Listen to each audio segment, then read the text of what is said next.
What I tell people to do when they're first starting out is be very mindful and very intentional with how you use the platform. So like when you pull up TikTok, basically I tell people like set a timer for like 30 minutes and start scrolling.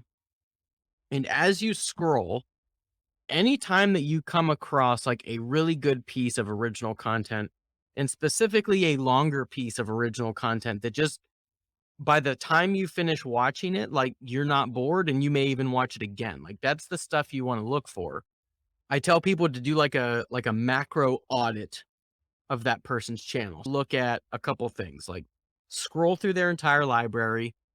Are they doing series? Like we just talked about. Like, this is how that unlock came to me. Which series are performing well? Once you kinda do this audit, you can actually go into the content, and basically what you're looking for as you watch the content is the things that keep you engaged through their content. Think of this as about, like, what are they doing that gets you from point A to point B?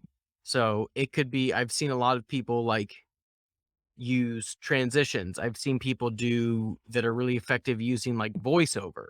There's these little things that you'll find when you do this like 10, 15, 20 times amongst different channels that you see like all of these different creators are doing, but they're applying it to their own niche. And when you start watching all these different creators that make original content, you'll figure out like those different things that keep you engaged.